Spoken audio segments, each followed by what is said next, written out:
Good morning to all of you. Now, the today concept is classifications of integrated circuits. According to mode of operation, ICs are classified into two types: digital ICs and linear ICs.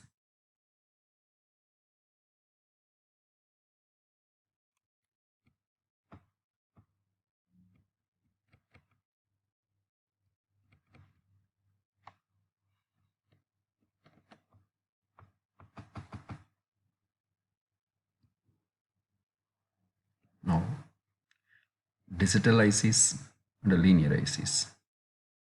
Digital ICs are nothing but digital integrated circuits. These are also called as non-linear ICs.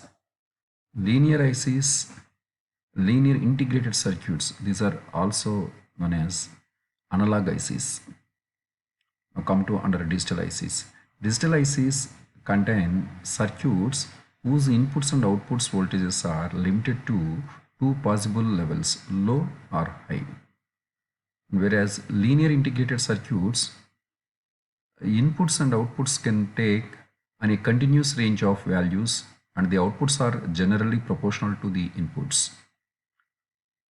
Under digital ICs, these are used in microprocessors, computers, digital clocks, digital watches, calculators, etc. And linear ICs, these are used in aircrafts, space vehicles, radars, phase locker loops, oscilloscopes, etc. Under digital ICs, the design requirement is less drastic as compared to linear ICs. Whereas linear ICs, the design requirements are more drastic as compared to digital ICs. Under digital ICs, digital ICs are commercially available as microprocessor chips, memory chips, analog to digital chips, digital to analog chips, logic gates, flip-flops, counters, resistors, etc.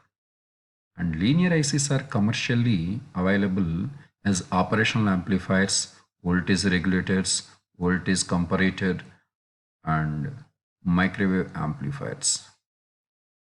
Digital ICs consist of more number of transistors as compared to linear ICs. Linear ICs consist of very less number of transistors as compared to digital ICs.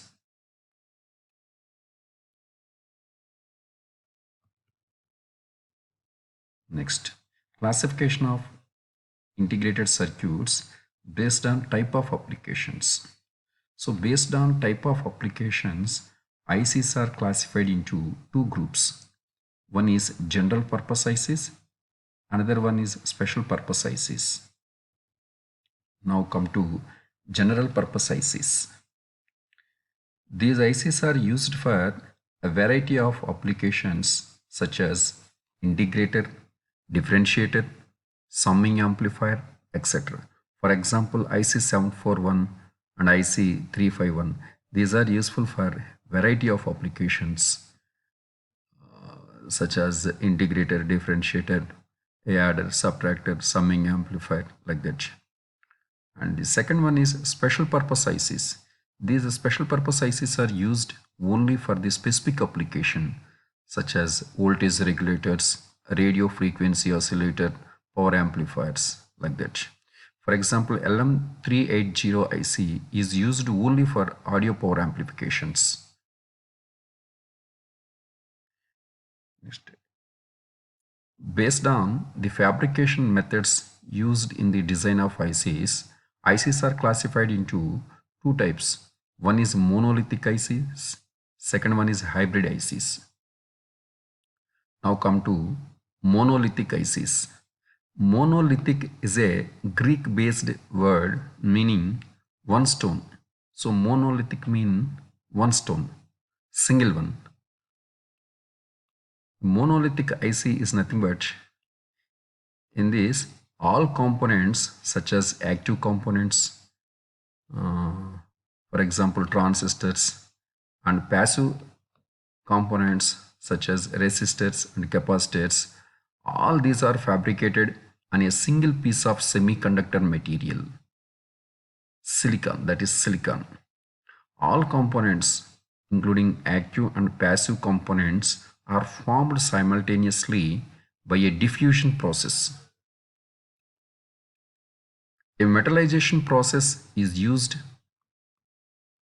for interconnecting all the components to form the desired circuit in monolithic ICs. Electrical isolation between the components can be achieved by any of three isolation techniques. So those are dielectric isolation, beam-led isolation, and p-n junction isolation technique. Most of the linear ICs are produced by monolithic process. The monolithic IC is a low-cost mass production. Next, monolithic ICs exhibit good thermal stability because all the components are integrated on the same chip and very close to each other. The large values of resistance and capacitance that are required in some linear circuits cannot be formed using the monolithic process. No method is available to fabricate transformers or to form large values of inductors in integrated circuit form. If transformers and large values of inductors are required in a given application, an external discrete components can be used with the IC. Now, the second type, hybrid ICs. In these ICs, the passive components, resistors and capacitors, and the interconnections between them are formed on an insulating substrate. The substrate is used as chassis for the integrated components. Active components such as transistors, diodes, as well as monolithic integrated circuits are then connected to form a complete circuit. So, low volume methods are best suited to hybrid IC technology. Depending on the method used to form the resistors, capacitors, and related interconnections on the substrate, hybrid ICs are classified into thick film, thin film. Now, we'll see thin film hybrid IC. Thin film hybrid IC is formed by evaporating a suitable material on a substrate.